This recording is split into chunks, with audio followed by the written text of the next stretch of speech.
This show is sponsored by BetterHelp. You know, as a 43-year-old woman, you would think that I would have life already figured out. At least I thought I would.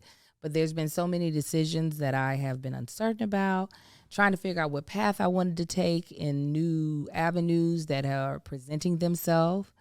And I know for all of us, we know that in life sometimes we'll be faced with tough choices, and it's not always clear what path we should take. I have definitely been experiencing that with this newfound career that has been presented to me. Even just trying to figure out how serious I want to take it or how lighthearted I want to take it has been a very tough choice for me. Well, whether you're dealing with decisions around career, relationships, or anything else, therapy can help you stay connected to what you really want while navigating life so you can move forward with confidence and excitement. Trusting yourself to make decisions that align with your values is like anything else. The more you practice it, the easier it gets. I see a therapist every single week, and this is not because I'm going through a current crisis. I honestly am not. I'm in a place in life that I'm really happy about the things that's going on, but a lot of that had to do with the fact I learned how to start making decisions that aligned with the things that I wanted in life, that aligned with the values that I have in life. She's also helped me with just even my emotional intelligence and being able to tap into, if I'm feeling something about a certain situation, how I should be looking at the situation, how I should be looking at my emotions that are trying to give me data in order to figure out how I want to respond to the situation. So if you're thinking about starting therapy, give BetterHelp a try. It's entirely online. It's designed to be convenient, flexible, work with your schedule. You can do it wherever you want to. You'll fill out a brief questionnaire and you'll be matched with a licensed therapist. And if you don't really vibe with that therapist, you can change it anytime at no extra fee. Let therapy be your map with BetterHelp. Visit BetterHelp.com/argue today to get 10% off your first month. That's BetterHelp.com/argue. Argue.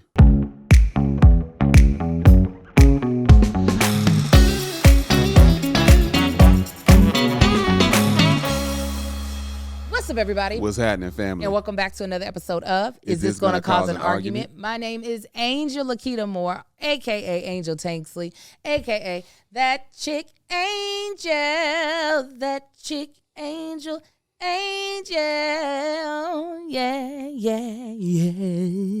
Oh, yeah, I felt that in my spirit. I am joined by my sexy, eye-rolling, big old light-skinned eyeball having, giving me all the things I want, all the things I need. My host, my husband. Tell him who you are, baby. I'm the other host of This Is Gonna Cause an Argument, Marcus Tanksley, a.k.a. Tank. Fam, if this is your first time tuning in, this is a podcast we do every single goddamn week, except for one. We do every week, and we talk about all the things. We talk about the good things, the bad things, mostly marriage, but not mostly marriage. We talk about politics, relationships. We talk about, I corrected myself, marriage, but not mostly marriage. We talk about it all. And if this is your first time tuning in, I don't know what took you so long, but thank you for being here. And if you're back, we greatly appreciate you. Every week that we record this with our immediate family watching. All right, that immediate family is on Patreon. They in the comments right now. We got them watching live. They see all the stuff that be cut out that I be saying that we can't put out there for the public to see. And you can join that immediate family at patreon.com/thatchickangel. You can sign up for the low of $5 a month and be a part of all the goodness. We are. I'm sorry to cut you off. I just wanted to explain, because sometimes when we say they are immediate family, it is not a clarity that these are not people that we are related to. These are people who are our super supporters. And you can be that as well, like you were saying. Yeah. Tell them about our sponsors. We got 2 sponsors today. You already heard about one, BetterHelp. I'll tell you about the next one in a few minutes, and that next one is one of also my favorites, and they are Shopify. Now, let me tell you a little bit about our sponsors. We have sponsors for this podcast because they are brands that want to collaborate with our brand, and they allow us to introduce their products or services to our audience.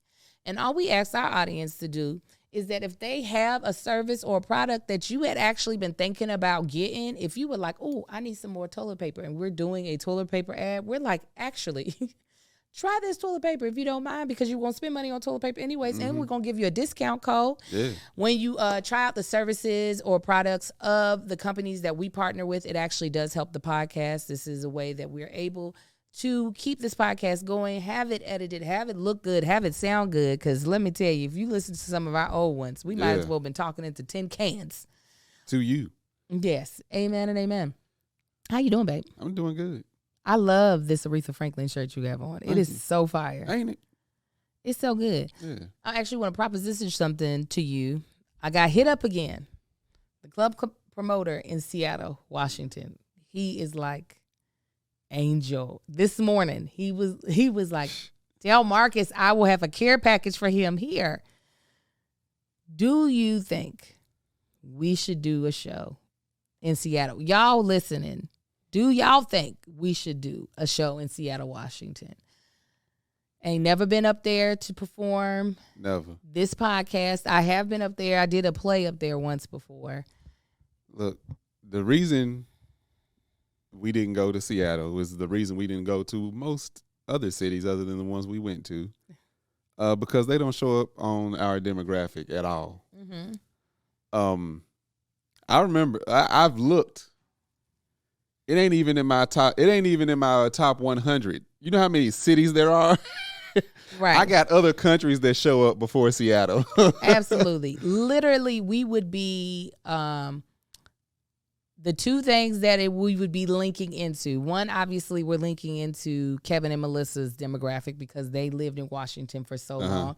He has a very huge following up there. And because we're so closely linked to Kevin with the multiple podcasts that we do, our friendship, there's a chance that the audience will come and show up to see somebody us. saying they'll drive from Vancouver.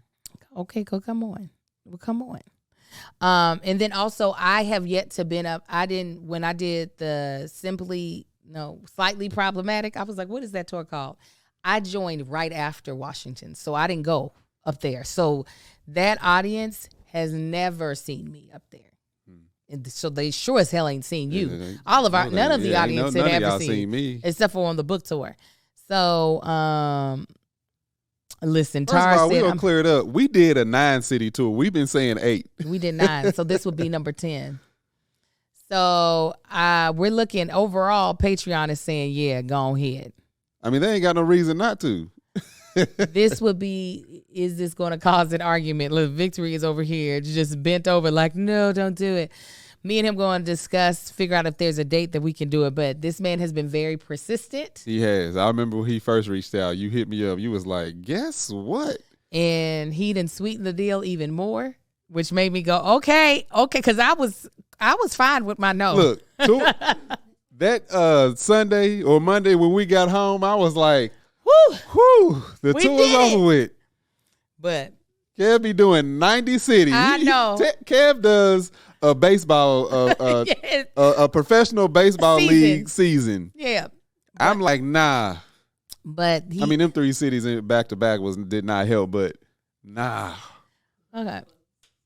So we'll see. We will see. We'll let y'all know. But I wanted to get your initial thoughts on the podcast since I was reading it this morning. She asking me this raw. Yeah. I was like, I don't know. I think it really depends on the dates.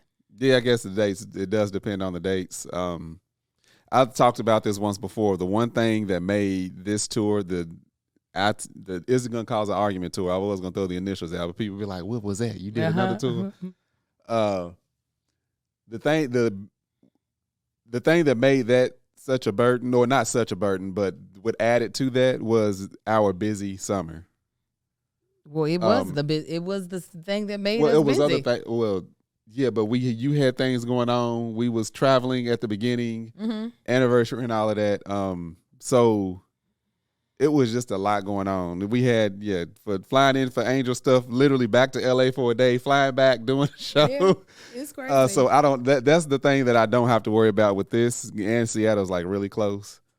Yeah.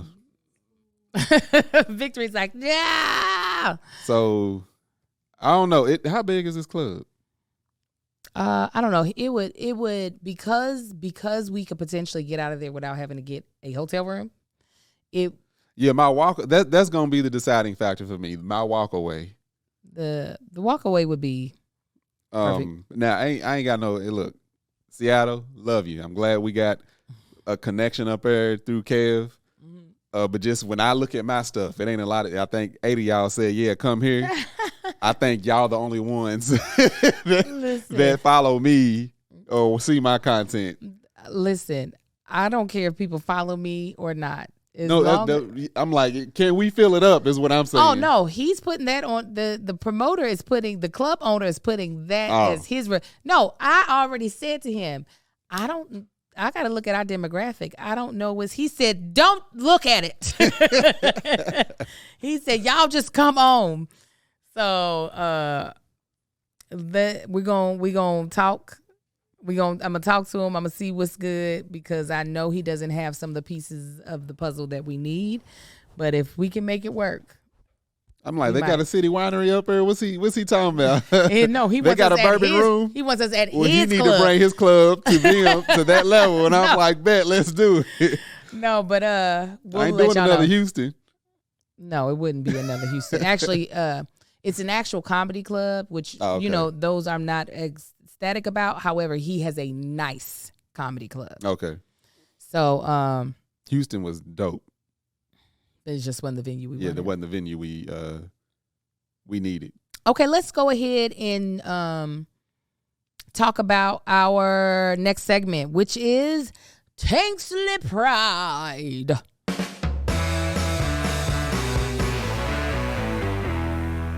If you all didn't know, Tanksley Pride is a segment where we talk about our 4 boys, one or all of them. We have a 13-year-old who will be 14 in a week and a half, if even that. We have a 4-year-old and 8-year-old twins. Mm-hmm. So I'll let you start. Yeah, I'm gonna go ahead and start this. It's a few different things. I say 3 different things. Okay. The one, these memories that be popping up, my phone be bringing to me, kiss my ass. Oh, do they be hurting you? They be hurting me because right now it's bringing up memories. It's bringing me pictures and stuff of little Marcus when he was like Amar's age. Mm-hmm. I've been seeing a lot of those in my phone too. And either Amar's or around Amar's age, because it's showing me pictures that he was taking with my phone with Cy and Kai. And I still be seeing Marcus like that until I see that memory in my phone, and then I look at him now. I'm like, kiss my ass. I ain't need to see that. Yesterday, Angel asked, that's one. I don't like that. Yesterday, Angel asked Amar who his best friend was, and he didn't even say nothing. He just pointed at Marcus.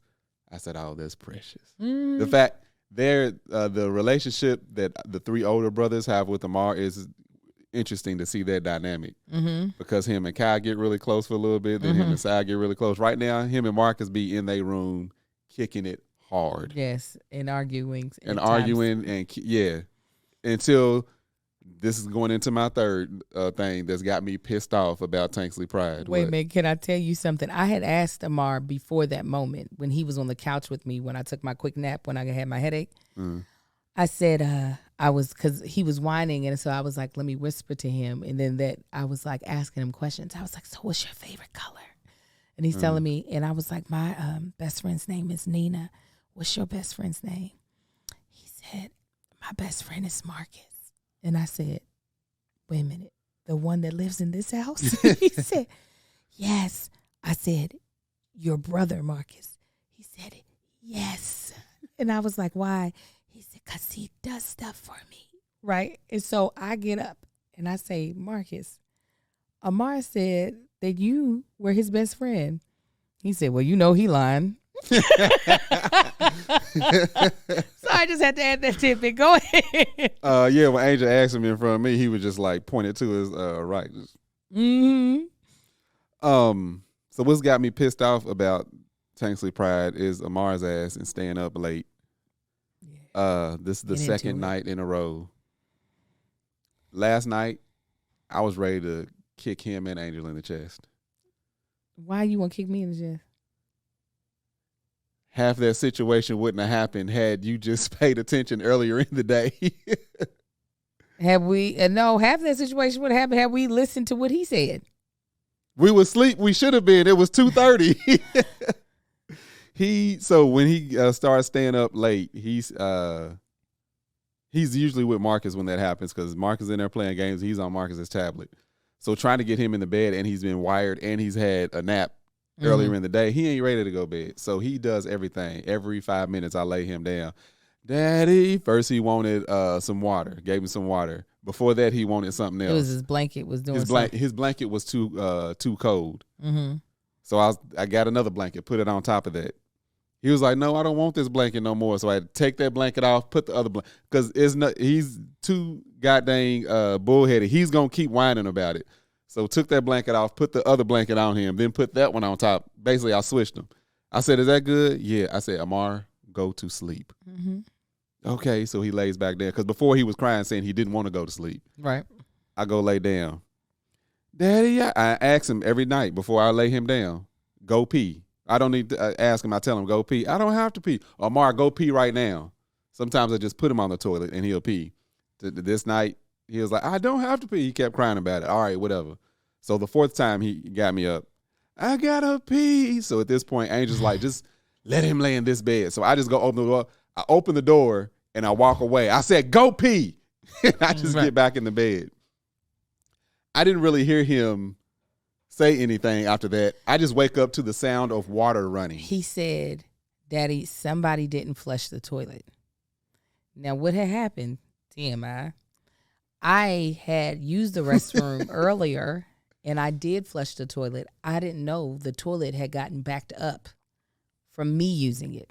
So the water, I hear, when I say water running, not out of a faucet, I hear water hitting the floor, like trickling. I'm like, that's what I wake up to. So I jump up out of bed, flip the light on. At this point, water's, because the toilet is in like its own little room, water's almost coming out of that room. And I'm like, it didn't, but it's all over that floor. I'm like, God. So Angel gets up, go downstairs and get the plug. Why I got to run downstairs to get anything right now? Because I had ran and got the towels. I just want to get back in the bed. So First, I reach back, turn the water off to the toilet, run downstairs, get the plunger. Because he over here looking at the water in the things that are in the water just floating around. No, you were. No, I wasn't. No, that's why I said run downstairs and get I had just turned off the water in the back. I was making sure that it stopped running. Yeah, and you remember then you met me at the doorway with towels. I had towels. Because I was going to get towels. And then when I came back in and laid out the towels, you came back in and I was like, go downstairs and get the plunger.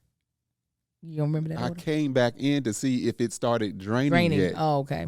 Well, anyway. Last thing I'm going to do is sit there and just look at some shit floating around. That's what it looked like. I was like. I'm pissed off that I even had to reach down beside it to turn the damn water off. I was like, get the plunger. We need a plunger for upstairs. I don't know why we only have one. We need people to pay attention to make sure the toilet is flushed. I flushed the toilet. It backed up. Twice. It backed up. Period. Anyway, Tanksley Pride got me in my goddamn feelings. How about you, babe? Well, what's your Tanksley Pride story? Let me tell you. I actually want to tell you. And this is at 2:33 o'clock this morning. Yeah, I was supposed to wake up at 5 to work out. That got ruined. But let me tell you a story about when I first decided. It is the prank in real life. Can I please go into this? I want to tell you all about the story about how when I initially had the idea to start Mama Likes, I had no idea what I was doing. I had no idea how to get started. But thank goodness I found Shopify. Let me tell you, if it wasn't for Shopify, I would have been trying to sell Mama Likes out of the trunk of my car because I did not know how to get e-commerce started. And Shopify made it so easy for me to get my idea out to potential customers and allow me to find ways to actually fulfill, like capture their purchases so I could fulfill orders. Like this Shopify is what both me and Marcus run our e-commerce companies on. It is the platform that we prefer over all platforms. And if you are thinking about starting an e-commerce business, I cannot recommend enough you choosing Shopify. Literally, this was our first e-commerce. We started back in 2020 with no help from like someone who was an expert at e-commerce, right? Shopify is the e-commerce platform revolutionizing millions of businesses worldwide. Whether you're a garage entrepreneur or IPO ready, Shopify is the only tool you need to start, run, and grow your business without the struggle. Shopify puts you in control of every sales channel. So whether you're selling satin sheets from Shopify's in-person POS system or offering organic olive oil on Shopify's all-in-one e-commerce platform, you're covered. And once you've reached your audience, Shopify has the internet's best converting checkout to help you turn them from browsers to buyers, okay? Actually, just as a reminder, we have our tour shirts on sale currently. I know I told y'all they were only on sale until Sunday on the website, but that was incorrect. They're on sale until today. So if you still want to get a Is This Going to Cause an Argument tour shirt, they are limited time. These will not be going back on sale ever again. Make sure you go to our Shopify website. And mine is shop@mamalikes.com. Completely ran on Shopify. It took us to the next level. I really don't know what we would have done. None of the stuff we have done would have been possible. Because I think we actually set up your beard and body butter brand first. My beard and body butter brand started on Shopify and has been on Shopify ever since. I think it started, 2018? So I really didn't know what I was doing. 18? No, and it was very user-friendly. We got on there and figured that out, and it's been up and going ever since. It was a Father's Day gift, that Shopify website. It was a Father's Day gift. And the fact that we designed it ourselves, everything, this is not our strength. By far. At all. Shopify powers 10% of its all e-commerce in the United States. In the U.S., and Shopify is truly a global force powering Allbirds, Rothy's, and Brooklinen, and millions of other entrepreneurs for every size across 170 countries. Plus, Shopify's award-winning help is there to support your success every step of the way. This is Possibility, powered by Shopify. Sign up for a $1 per month trial period at shopify.com/argue. Argue. That's all lowercase, just in case you're wondering. Go to shopify.com/argue to take your business to the next level today. Shopify.com/argue. Argue. So if you're watching this not on Patreon, you're watching this on Wednesday. The site goes down today, but we did Wednesday to Wednesday. On Patreon, y'all seeing this right now, it's going to be up till Wednesday. Period. For the shirts, for the tour. Period. My Tanksley Pride story. It's kind of about my 13-year-old, but not at the same time. You've heard us mention this man multiple times. And if you've been following us for a very long time, you got to see when he was still alive. Yeah. So, my best friend, who I considered a brother, Wendell, we've told you all this before, but just in case you don't know, he passed away the day before the twins were born. He would have been the godfather of all of 4 of our boys. We were super duper close to the point that our families kind of interacted, meaning me being so close to Wendell, I was close to his sister, Valencia, his mom, Miss Karen, and his stepdad, Mr. Michael. And him the same. He was close to both of our mothers. Yeah. We gone on family trips together. So we, and also little Marcus, that was his favorite person. Yeah. Like, Amar's favorite person is his grandmother. That was kind of what Wendell was like to little Marcus. Like, Wendell was always there. If we needed somebody to watch Marcus, if Wendell wasn't with us, he would be the one with Marcus. He would come pick up Marcus and take him to his place, and there would be times little Marcus would prefer to go with Wendell over us. Yeah, he would be like, I want to go with Bubba. That's what he called him, was Bubba. So we luckily here recently have been blessed to be around his sister a little bit more often because she'd been out here working. So she's actually in the One Margarita, the original music video. I was able to invite her up last minute, and she showed up looking cute. She came to our LA show of Is This Gonna Cause an Argument? She came out for, was it my birthday? So we've been able to see her more. Well, who we haven't seen, I haven't seen his mother since his memorial. Me and her have been in contact via text message. Same thing. His stepdad, Mr. Michael, we have been in contact via text message, but we haven't seen each other face to face since the day we had services for him. Right. Because they live in Dallas, Fort Worth. So this weekend, they happened to be in town, Wendell's mom and stepdad, and it was the stepdad's birthday, and we were able to have dinner with them this weekend and celebrate his stepdad, but also, like, here lately with everything happening in my life that's been, like, big, there's some stuff that I can't even talk to you all about yet, but a lot of big things, beautiful things. So excited. Oh, go ahead. No, For you, it's been, like, not even, well, go ahead, finish your statement. I'm sorry. I think I jumped in too early. A lot of exciting things happening. It has had me thinking about Wendell more now than possibly a few, maybe like earlier this year or last year, because one thing we always did was we celebrated everything. Yeah, literally everything. It didn't matter what it was, big or small. Mm-hmm. We were going to celebrate. We were going to eat. We were going to go to BJ's. BJ's. We were going to go to Benihana. We were going to go to Sat Down, the Jamaican restaurant. All these things, even with me, like, getting ready for the Atlanta Pride Festival, where I've been, like, so nervous, not knowing what I was going to do. Like, this man would have had me thinking I was getting ready for my Renaissance World Tour and been like, Angelica. He's the only person allowed to call me outside of my actual name. It would have been like, oh no, to get the Gucci down. Nah, this is where Wendell would have been. I don't know if we said it on here or not, but Angel brought it up to his mom.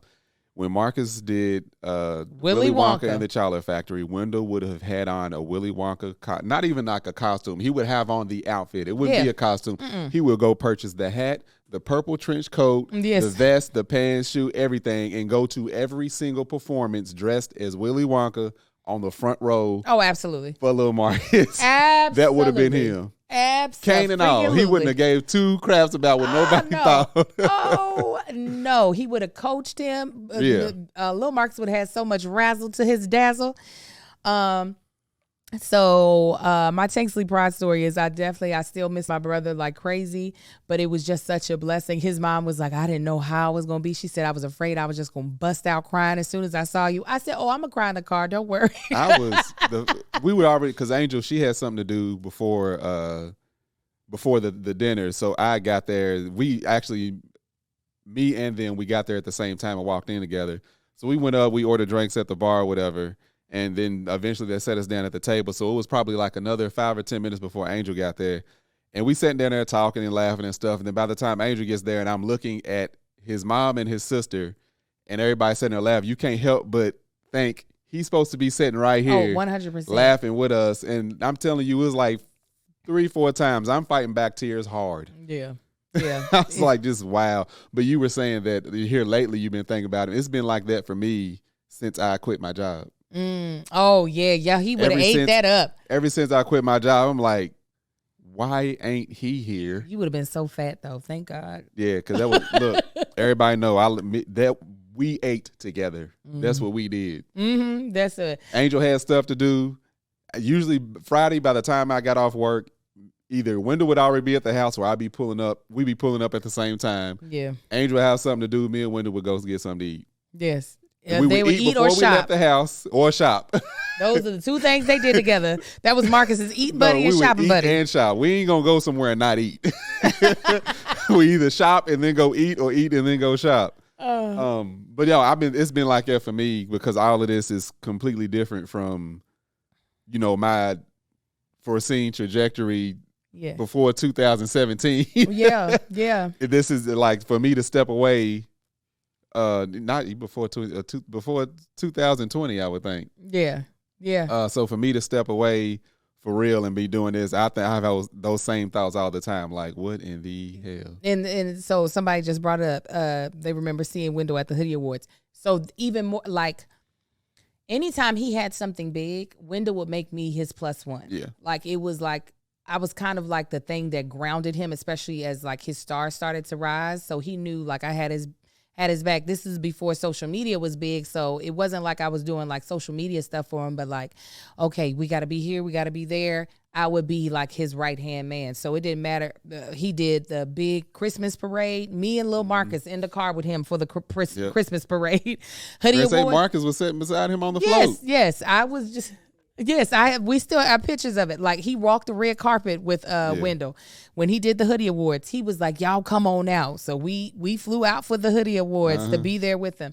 So, like, he would have been... I was at work every time. Yeah. A lot of times. But, like, if for the Atlanta Pride, Wendell would have been like, let me get my tickets. I'll be there. What hotel are we staying at? Yada, yada, yada. So, anyways, even though Wendell obviously isn't our child, just a lot of his memories are very much so connected to us being parents, because he was the third parent. He was who we had no family out here. Yeah, he really was. It was like, what we gonna do now? Like, truly, we can't do this without once him. we had them twins.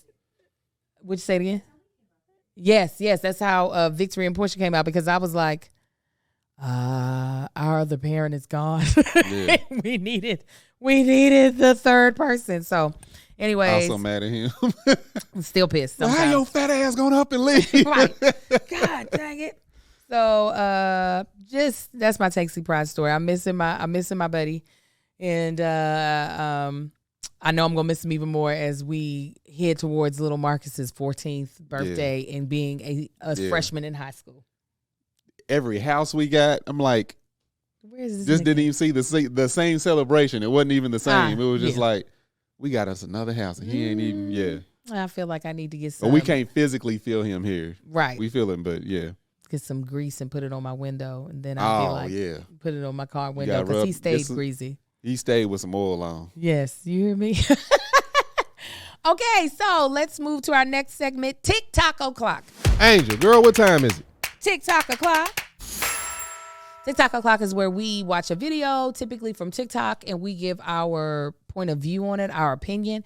This one is going to be a little bit different. It's more like Twitter o'clock, but we're not going to call it that. TikTok o'clock is something that I pulled from something that the Shade Room had posted, but it's not a video. It's a question, and I would love to hear your answer. On the Shade Room, he wasn't Heckler Hell. He was Deacon Deacons. He was Deacon. No, you were Deacon Deacons, baby. He kept calling me Deacon Deacons. Yeah. No. He was a Levante Jenkins. Levante, yeah. Okay. So where did I send that? Here it is. At Dillionaire, her name is Adil Ahmed. She asked the question, what helped you grow the most? What helps me grow the most? What helped you grow the most? Helped me grow the most. When you look at your life and you see your spurts of growth, I guess, like as a human being, what is the thing that you feel like helped you, like gave you that like fertilizer, I guess? Unfortunately, discomfort. Can you be specific? I'm about to. Oh, sorry. Discomfort. When I say that, it's like I'll start with career. Every time I elevated my career, it got to a point to where I did not want to be in a specific place, or I didn't like what I was doing, or something like that. So it was, you're gonna have to loosen. Oh, okay. It got to where I didn't want to be somewhere I wanted to further, and it's like I got almost to a point of misery. But it's not misery. Misery is optional. Pain is, inevitable. So it got to the point where I was just extremely uncomfortable with what I was doing, or where I was at, or who I was around. Yeah. So it typically came with a fast, with prayer, and then focus on trying to get myself out of that position. And that was always my prayers would be like, God, show me how to, this and that, go through that whole thing. And that would come from discomfort and him basically saying, well, here you go. This is your way out. I'm going to give you this discomfort, and you're going to get your way up out of here. So that's where it was in career. As far, even in life, it would always be, so for some reason, it seemed would come from discomfort. Like losing my dad put a lot of stuff in perspective for me. And that's how I was always able to, it just made things, it made things that I would have cared about before that very trivial. Like, why the hell am I worried about what anybody think about any of this. Mm-hmm. This is what I want to do. Yeah. This is what I'm going to do. And I would grow from that of trusting myself. Even like trusting myself, that came from discomfort of trusting other people and failure and all of that. And I'm just like, you know what? If I'm going to fail from doing something, I'm going to fail because it was my idea, not somebody else's. So you feel like the discomfort, the two discomforts that you're talking about, the one with jobs, you feel like that gave, in what area when you were when you felt discomfort in your jobs, in what area personally do you feel like you grew because of that? Gave me confidence. Yeah, that would give me confidence because it was like, all right, I would get uncomfortable with something. It's like, well, get out of your comfort zone, you know? So once you get out of that comfort zone, that's usually where growth comes from. Yeah. You know, they say comfort is the enemy of success. You get comfortable somewhere, you ain't going to want to get out of that situation because you're comfortable. Yeah. So me being uncomfortable would always make me successful in some type of way. Yeah. Yeah. I get what and you're even saying. like I said, emotionally, you know, being discomfort of going through, you know, the pain and everything of losing somebody, just like putting other things in perspective in my mind. There's like none of that matters. Right. You know, it's about family. It's about relationships. Anything else, don't, you know, really, you know, so that's where I say my growth would unfortunately come from discomfort. Yeah. I think for me, and this is going to kind of roll into our main topic,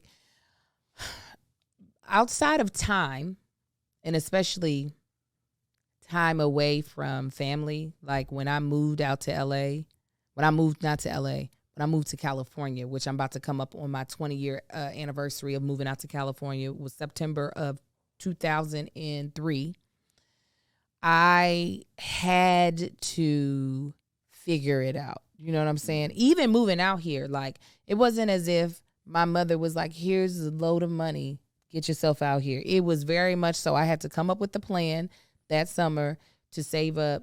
I think it took me like $2,000. So I had to save up $2,000 in one summer to move all of my stuff to Orange County. And then I was out here by myself, making mistakes, having to figure out how to clean those mistakes up, and not that I couldn't have ran back to my family for help, but like just me really trying to get my feet underneath me. And the thing is that when I was 18 and went to college and my mother moved away, I already was getting practice of that, but I still, if I really, really needed it, had two sisters that were in very close proximity. But then moving away to a place where I had no family, no previous friends, I was literally a whole new person in a new place, I think really forced me to, if we're talking about grow, it taught me how to grow the hell up. I matured very fast. Like, I was already mature, but I'm talking about I really matured. So you're saying being on your own. Being on my own and not having a lot of safety nets. Help you grow, okay. Mm-hmm.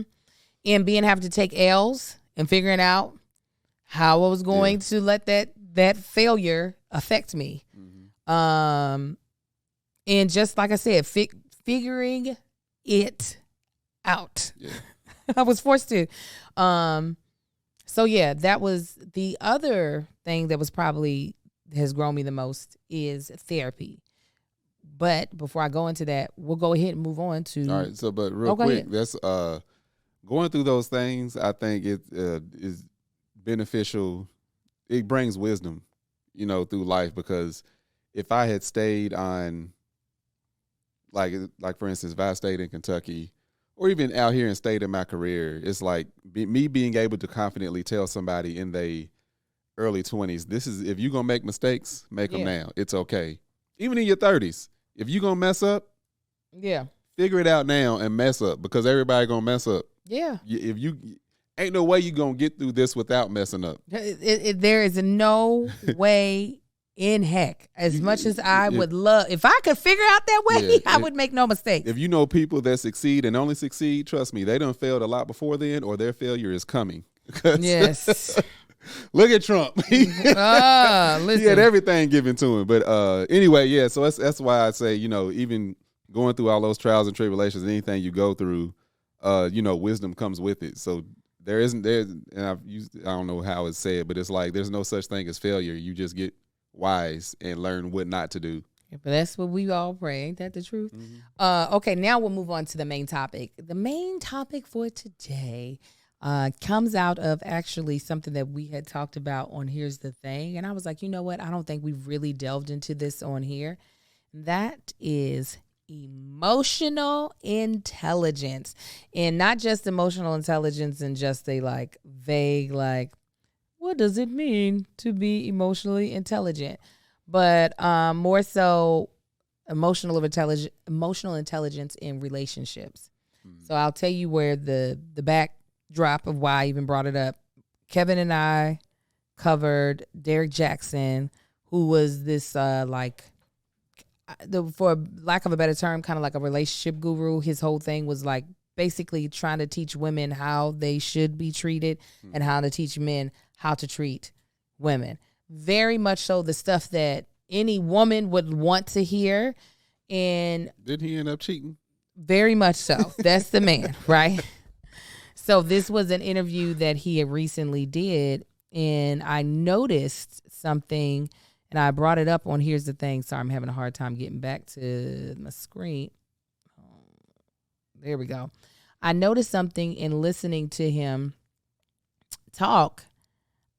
I was like, because he's very well spoken. And I'm not talking about just like speaking good. Like he has a very clear thought process that like can be considered impressive. But what I realized was I was like, he's really articulate about his emotions, but he doesn't seem emotionally intelligent. And that is something that I feel like is a lot more of a buzzword than it had been before. So do you know, I don't want to mansplain or woman explain anything, but do you know all the components of emotional intelligence, or can I tell you them? No, you can tell. I know, but you can tell me. Okay, so there are 5 elements.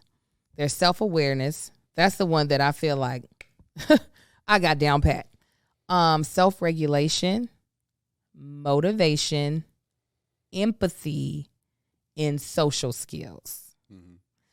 So, now, in day-to-day life, obviously, we have to use those. But in relationships, I think it becomes like an even more kind of like difficult because we're growing in different ways. Yeah. Out of those 5 categories of self-awareness, emotional, hold on, let me go back.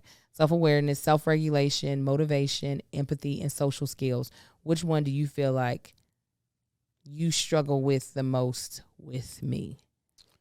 I already know the one I struggle with you with. What are they again?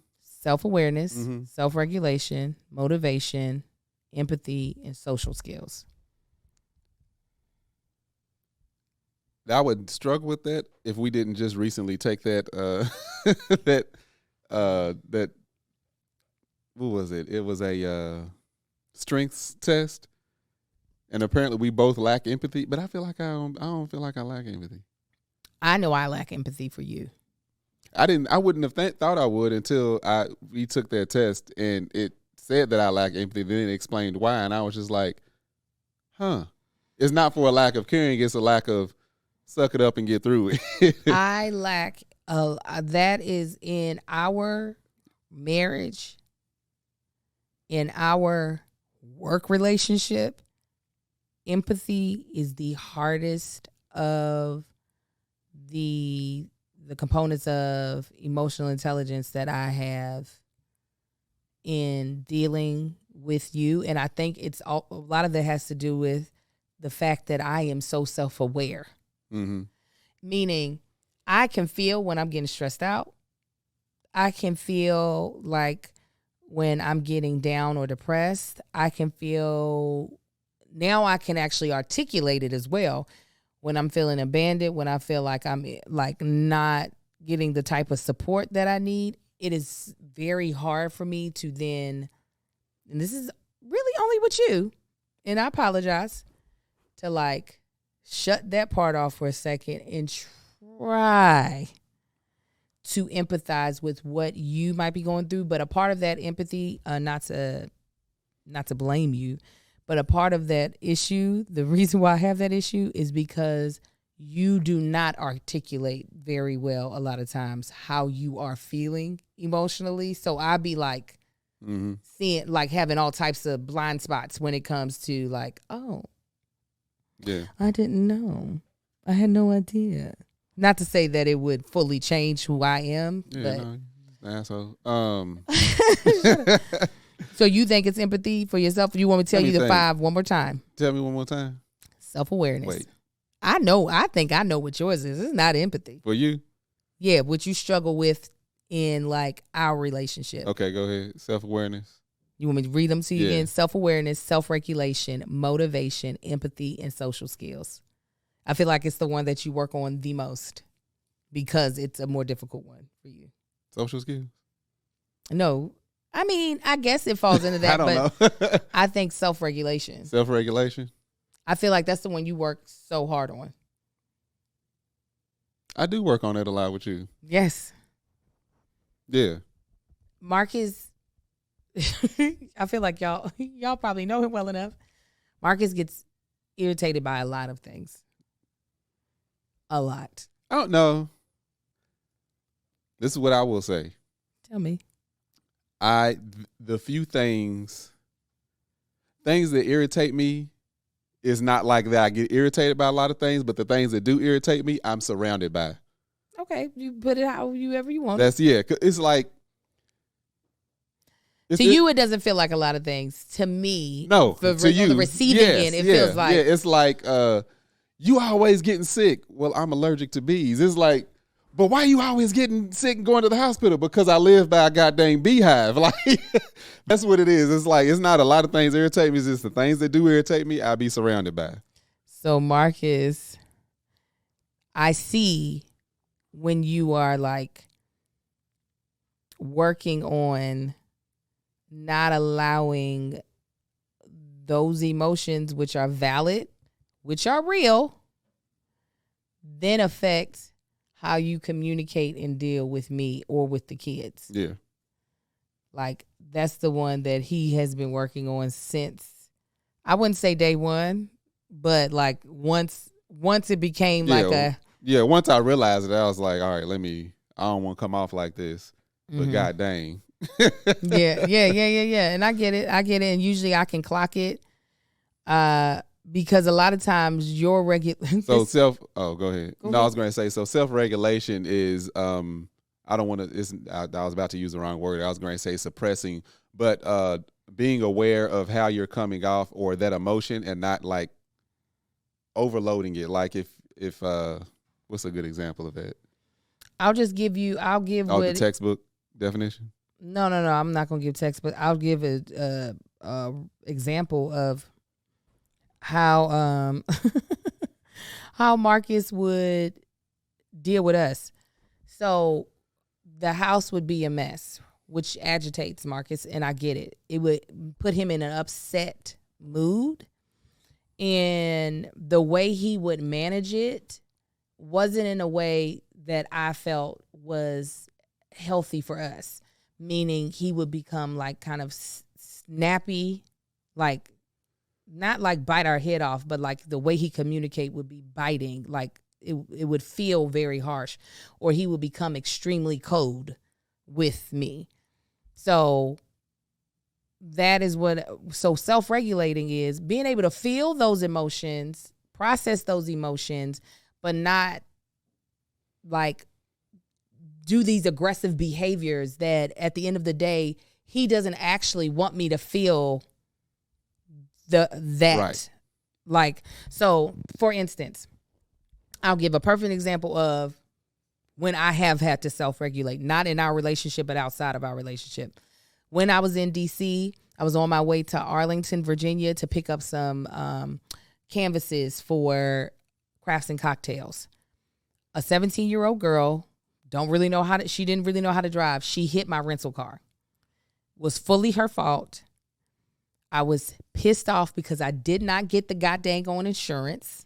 Right. And I was like, I'm going to have to pay the car rental place, my deductible, which was like $500 or $1,000. I was also scared out of my mind because I didn't know when I first got hit what was driving the car. I didn't know if it was a man.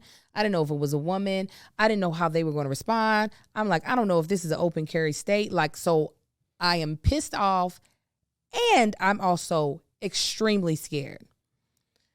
I had to take all those emotions, understand what was happening, but then also once I like saw the girl, not flip out on her, even though I was mad, and be like, I need you to give me your license and registration. I need you to give me all the stuff. This is what happened. I was able to like still function like a responsible adult while all these emotions were going inside of me, not suppressing them, because I felt every single last goddamn one of them. But when I was thinking suppress, I didn't want to say suppress, but suppressing the expression of the emotion. Yeah. You know what I'm saying? Like for instance, like going back to what you said about like, if there's like a lot of clutter, a lot of mess, like, before it'd be like just me snapping and like trying not to, but because I don't want them to feel a certain way. But like what clutter does to me is it makes me anxious. Mm-hmm. It's like I can't stand to have to walk through a hallway that, in my opinion, should be clean and have to step over something or just a bunch of mess when I look and I see stuff everywhere.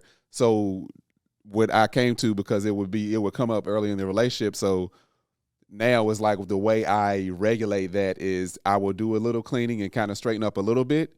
And then from there, I try my best to focus on something completely different.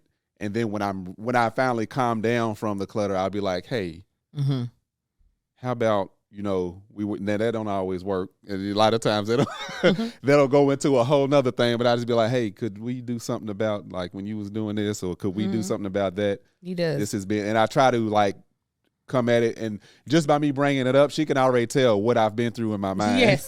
She can tell that hurricane wasn't nothing. It was Katrina going on in my mind. That's the regulation I was doing is like internal. Let me not explode. Let me not be irritated. Let me not do anything. Let me just get through this. And then now that I'm calm, I'm like, hey, by the way, could we just do this? Hey, you hit my car like she did. You hit my car. I need your information. I'm like, hey, babe, I don't know. Can you right now? Can we like work on this area? What you need me to do? What can I do? But before that, no, I'm like, if you can hear my mind, that's me like controlling those things. So what do you think you're like really good at when it comes to everything else? When it comes to say them again. Self-awareness, self-regulation, motivation, empathy, and social skills. Actually, while you're thinking of those, I'm going to read something that I just saw in verywellmind.com. These are some signs and key examples of emotional intelligence: the ability to identify and describe what people are feeling, an awareness of personal strengths and limitations, self-confidence and self-acceptance, the ability to let go of mistakes, and an ability to accept and embrace change, a strong sense of curiosity, particularly about other people, feelings of empathy and concern for others, showing sensitivity to feelings of others, accepting responsibility for mistakes, and the ability to manage emotions in difficult situations. But I'm going to go back to those 5 areas that I was saying. And they are, there's something else I want to say. And then we'll go back to those. Here's another 4 components, so broken up in a different way. Perceiving emotions, like when you are able to look at somebody's nonverbal signals and body language and faces and being like, I think reasoning with emotions. So like, so we pay attention to how we react to, how we respond, how we garner attention, understanding emotions. So like if somebody is being angry, like understanding like where that's coming from, even if you don't appreciate how they're behaving, and then managing emotions, which is kind of like what we were talking about, being able to regulate them. So the 5 that you said, again, self-awareness, self-regulation, motivation, empathy, and social skills. I would say, well, my regulation is definitely up. If it ain't number 1, it's number 2. But I would say, it was the first one that you said on the other one. I can definitely read people's feelings. I mean, I don't. It's people's feelings for me. It just be written all over their face and all over their body language, their energy. I see that from a mile away. I interact with what you thinking. I'm trying to figure out what category. I think it's empathy. Yeah, I would say because I do like people that don't know me may think I come off very harsh, but people that know me know that I actually do be caring about people's feelings. When I need to, I feel. He know how to flip that switch real fast. Yeah, I know how to flip that switch, but I do. I know how to. It's easy for me to read people's feelings, even if I don't know. We don't even have to have a discussion. Just being around them, talking in a conversation with a room of people, I can be like, they feeling. Even if I don't know exactly what their feeling is, I know that it's not a happy feeling or a general feeling that the rest of the room is feeling. You know what I'm saying? Yeah. It's so funny. You do that well with other people. I think sometimes you struggle with that with me. Sometimes. Yeah, but I can understand. I know times that I have struggled with you, but there are times where it'll be something, and with you, it might not even be anything dealing with what we talking about over here. I just know you, and I'm just like, that's why I'd be like, so what's wrong? You cool? You be like, yeah, I'm good. You be like, you sure? You're like, yeah. And then like later it'll be. That's how you be doing. I'll be like, you good? Yeah, I'm fine. I'm good. That means I don't want to talk about it right now. Right. Usually I'll tell you. I'll be like, I'm going to wait until we are in a private place. And then I'm going to tell you how I feel. That's usually the only time that I'll be like, mm-mm. See, I wasn't even saying anything with me. I'm just saying in general. No, that's what I said. I said that is your strength, but with me. But we ain't talking about you. We talking about me. See? Now go. My strength, the thing that which also had me confused. My biggest strength, and I thought that's the only thing that mattered, was my self-awareness. Listen, if there was a self-awareness Olympics, I'm going to place. Okay? I'm going to place. I not only am aware of myself, for the most part, I accept who I am.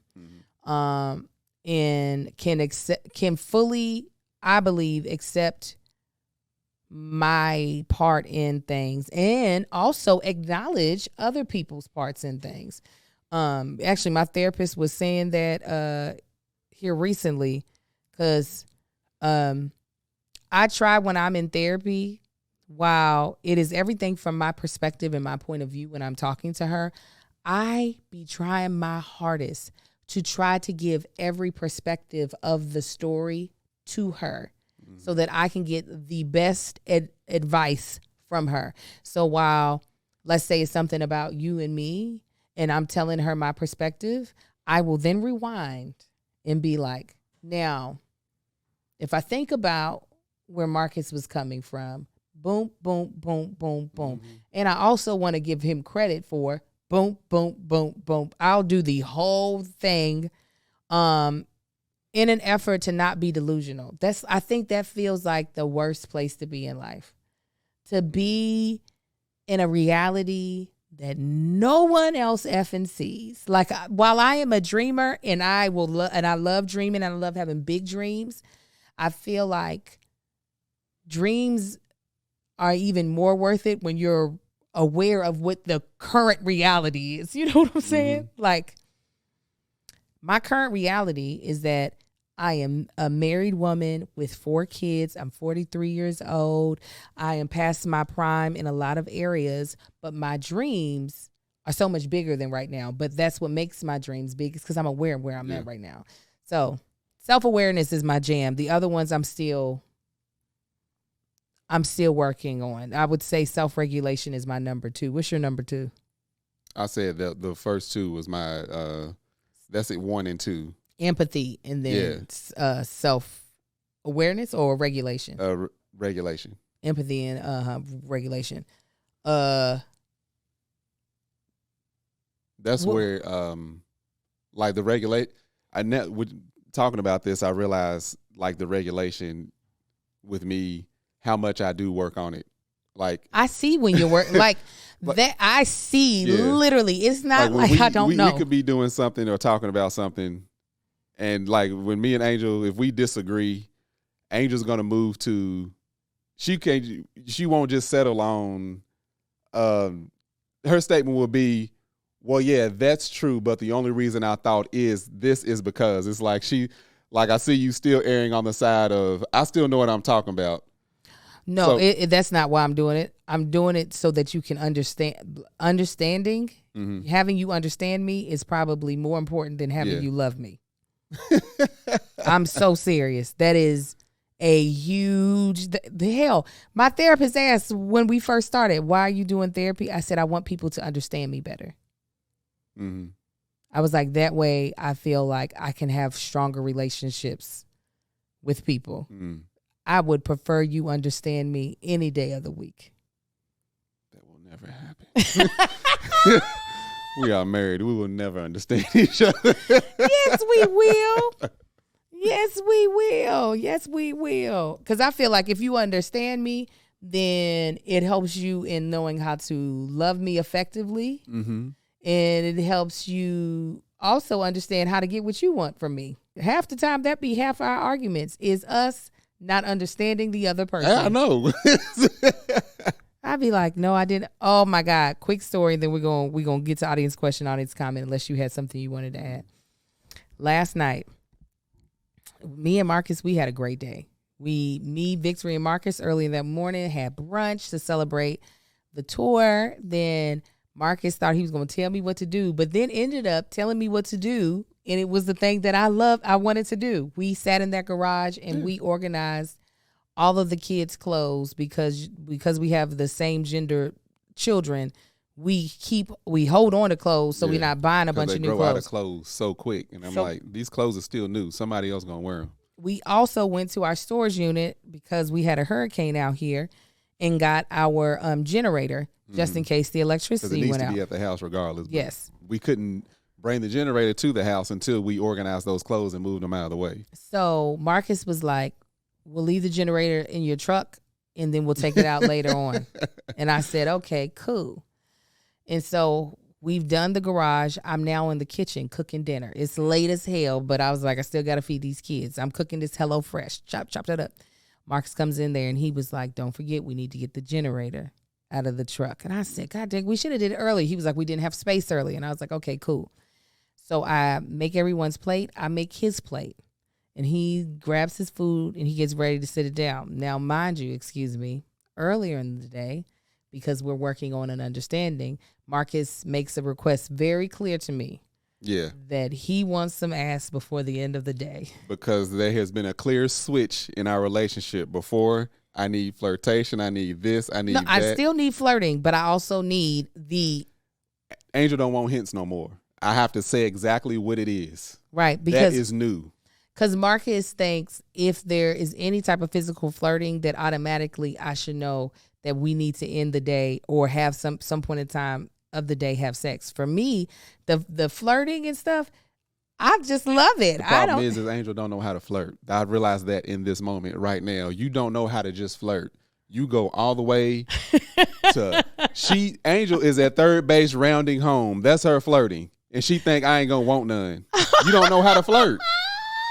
God dang it, I just had that premise. Angel does not know how to flirt, y'all. No, when I be you don't know how to flirt. No, when I be trying to do like little flirtation stuff that ain't Omri, you be like, you stupid. And I be because you been goofy our entire relationship. 20 goddamn years. You been goofy as shit. But how am I supposed to take this little thing as sexy? Because it's not goofy. It do be goofy. No, it don't. It comes off goofy when that's all you've been doing. Now, there's been a switch. Angel no longer wants hints. None of that. I have to say exactly. I want some ass before 10:30 tonight. Yes. I have to just say it before. That's new. Okay. Because we struggled for 8 years. This is why. Because he then gets mad at me if I don't pick up whatever the hint was.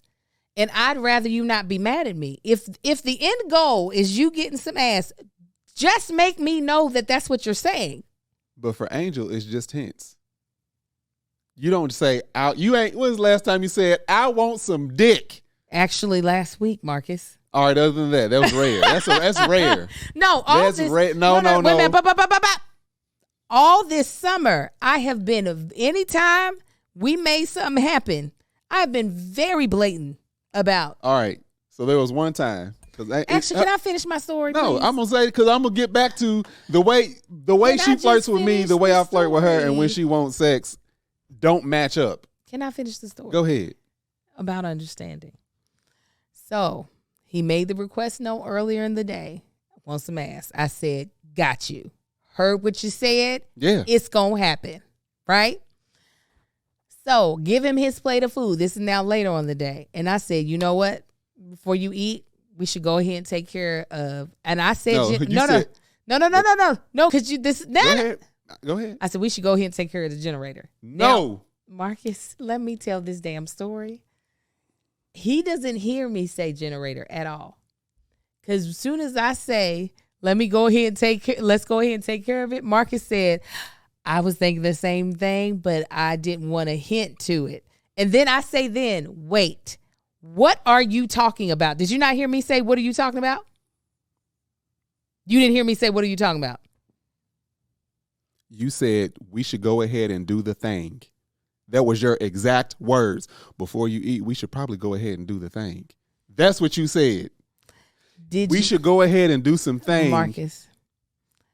And then when you said, oh yeah, I was thinking the same thing. And then I said, did you not hear me say, wait, what are you talking about? Did you not hear me ask that question? And then what did you say? What did I say after that? You didn't say shit. Because I was going to set my plate down. He didn't say a damn thing. I said, wait, what are you talking about? And he went to go put down his plate. And I said, okay, let me go get my shoes. And that's when you said, let me go get my shoes. I was like, oh. I said, we got to get the generator out of the car, the truck. Oh, man, hell with that damn generator. So this goes back to understanding. We have a lot of misunderstandings, and that's the reason why. That's the reason why I be like, we not doing hints no more, because we don't be understanding each other. This is frustrating as hell. Because if I ignore one of Angel's hints, she loses her mind. Because she just gives hints. This is not. What? This is not placing the blame. I said we don't understand each other. I understand you perfect. He's determined to try to put all the blame on me. No, so we didn't have a discussion about hints are out. That was not a discussion. That was just 3-4 months of not understanding of each other until this moment, and me saying Angel can't flirt. Hints are out. We've been struggling with this. Y'all watching this live in the studio. There was never been a discussion of, you know what, hints are out. We're going to lock them damn things in a chest, throw them in the ocean, put holes in it so it sinks to the bottom. Regardless, I definitely asked. I said, what are you talking about? And I didn't get it, because I'm like, what you talking about? It don't even matter. Let me set this plate down. I noticed in that moment. She said, let me go get my shoes. You seen the look on I was like, because his energy was weird. And I was like, wait, what is he talking about? Because the generator, this is the reason why I'm thinking generator. You came into the kitchen while I was cooking and said, don't forget, we have to get the generator. Yeah.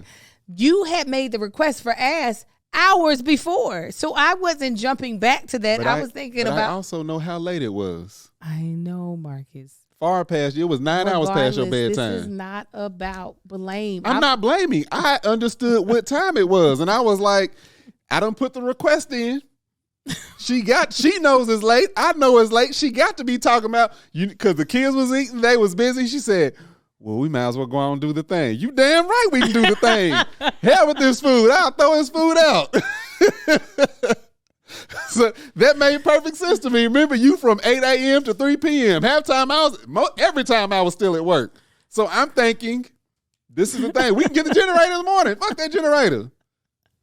But leave it in there. But why you yelling and why you mad? I ain't mad. No, I'm not mad. No, you were. Did no, you I was not frustrated. See yourself? No, I was frustrated because you were saying. on. I said, I was aware. Let's get the generator. You didn't say that. The thing is that in the sentence, I believe that I said the sentence the way you did. At a point in time, I said the generator, but I honestly don't think you heard me, and that's the reason why I said, wait, what are you talking about? It's on the story can only go I don't know exactly the way. If those are only statements said, and I heard you say we should probably go get we should probably go do the thing. And I'm telling you, at some point in time, I said the generator, but I obviously, you didn't hear me. Okay, I believe you. See, I can't do no right. Whatever. Let's answer this. Is what's happening. This is going to cause an argument. Is happening. This is our podcast, y'all. Okay, hold on. We're going to answer audience question. Hey, oh, yeah. Nisha Grant asks, how do you build emotional intelligence in your boys? I'll answer. I'll start. And if you want to jump in. Mm-hmm. First is just making them aware of what their emotions are. A lot of my kids, they're still at the very beginning stages of emotional intelligence, and that's even being able to articulate how they are feeling. Because I'll get a lot of, I don't know, I'll get the outwardly expression of the feeling, like they're either crying, they're usually crying, they're sad looking, but like getting them to articulate how they're feeling and why they're feeling that way so we can actually have a conversation. That is my biggest thing. And then when they do some, like, one of our kids did some trash ass shit to one of their friends this summer. I mean, and it pissed me the hell off. And I had a really long conversation with that child about what they did. And then also discussing, like, how do you think your friend felt? Why did you do that? Oh, you did that out of frustration. Well, I need you to understand that there are better ways to handle your frustration. There's better ways you can advocate for yourself when you are frustrated, but to think that gives you the license to try to make someone else feel like crap because you're frustrated is you're not going to get far in life. I'll take away everything you love from your room and from your closets. You know what I'm saying? So in that instance, I could have just been mad and went off. But instead, they had to endure a long-ass conversation with me, but discussing emotions and stuff like that. I believe it. Yeah, I could not believe that had happened. I went off. Thinking about, let me get my shoes. He said, oh, I thought you were thinking. Oh, man. I didn't even finish that statement. I was like, I was thinking, well, I just opened the garage door. But we got both things done, did we not? Oh, yeah, we got both things done. It was great. For me, anyway. You want to add to it? Yeah, so, yeah, that's similar to Angel. I try to get them to articulate what they're feeling and why. It's a lot of times they'll come to me because they've done something. One has done something to the other. They come to me crying, and even with the Mard, whoever it is, I'll ask them, so why are you crying? Mm-hmm. And if it's a feeling that they're feeling, he said this to me. I was like, my biggest, not to say that their crying isn't validated, but I'm like, did he hit you? No. I said, no, I always ask them, where does it hurt? Huh? They always get confused. I said, did he hit you? Did he hit you with something? Did he throw something at you? No. So you're just mad? Yeah. Why are you mad? Then they'll explain why. And that's usually when I turn it back to them. Y'all do this to each other. Cut it out. But the main thing I think, which is helpful, which is what I did not grow up with this, is getting them to talk through what they're feeling. Yeah. I think they will definitely grow up into emotionally intelligent teens and adults, because that didn't nobody ever ask me why I was feeling anything. What's wrong? Mm-hmm. It's just yeah. Just skim the surface. That's all you needed.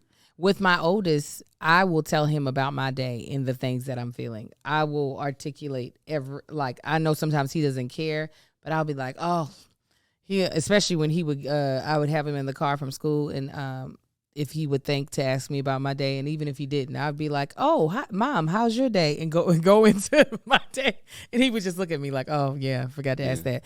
And I'll be like, I've been feeling really anxious about this one thing, and like kind of talking through it. And sometimes I'll even ask him for advice just so he starts to learn how to like kind of, I don't want to say it's always problem solve, because that's what I'm trying to get out of thinking my emotions are problems to solve.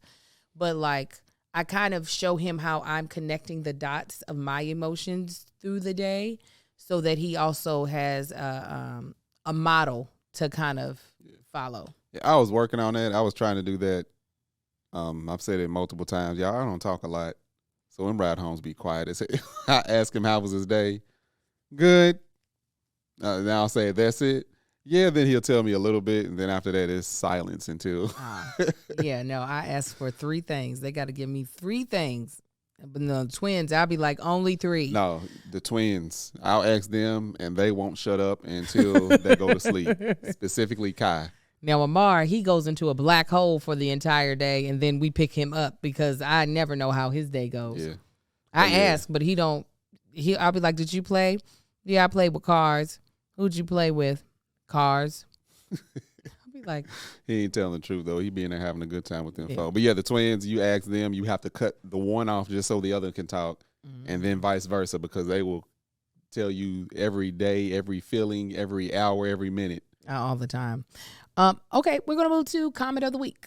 Comment of the week comes from Passionate for God Always. If y'all were watching last week's episode entitled Giving Y'all Your Flowers, where we discussed each city that we went on tour with, tour to, and what our favorite things were about each city. And we gave this young lady a shout out, and this was her response.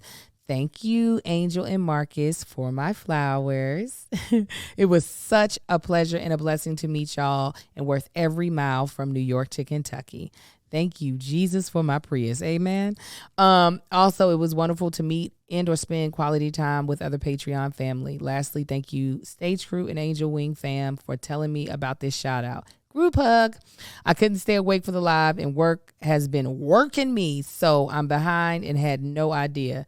And she put the timestamp for herself. She said, timestamp for future me when I'm having a rough day and need a pick-me-up. Girl, we love you, Lisa G. I'm so glad you got to see it. And thank you guys for letting her know. Any little thing you want to say before we close this out? No. Anything you need to tell the people as far as where to follow you, all that stuff? Oh, I thought that was the closing. Yeah, y'all can find me on. Y'all know where y'all can find me. Instagram, Marks on the Gram, Facebook, Marks on the Book, TikTok. I think at Tank Don't Talk. Y'all can find my building body butter called Man Shit, and you go to manShyt.com and check that out. Scented and unscented. Oh, I got some emails over I need to answer. And Let Us Tell It is back. Yeah, that one. Let Us Tell It is back. Did a wonderful episode with Melanie Gooseby and my beautiful wife. Yeah. That was like, it feels so last minute. It wasn't produced at all. We just sat and talked. I do too know how to flirt. You don't know how to flirt, baby. Yes, I do. Yes, I do. Now that I think about it, yes, I do. Flirting is first. Going to first base and first base. You got home plate and almost home. No, I be kissing your head. I be rubbing your head. I get you food. That is me flirting. So what was you doing yesterday in the garage? A lot. When there was no way possible. It was a way possible. That was no. All right. You like to be on bitch about things. There was possibilities. He just don't be wanting to pull the trigger. Y'all go follow me. Angel, go on, let them know where they can find you. You can follow me at That Chick Angel across every platform except for Twitter. I am Angel the Actress. Please stream my hit song, One Margarita, all the remixes. There's a Saucy remix. There's a Ladies remix. And One Margarita Is Not Over. Please come out if you're in Atlanta on September the 3rd, which is a Sunday at 6:30. I will be performing at Piedmont Park at the Atlanta Pride Festival. You do not have to be LGBTQIA to be there. There will be amazing performances, but come see your girl. Absolutely. And again, this is the last day to purchase. Is this going to cause an argument towards shirts? Because we're going to place the order for all the shirts as of tomorrow evening. So please make sure you get your order in so that we can make sure you get your shirt in a timely manner. And until next week. You got on makeup? Nope. Look at this, y'all. I did a fresh face today. Yeah. All right. Until next week, Just y'all purdy. be blessed. Bye. Y'all have a good one, fam.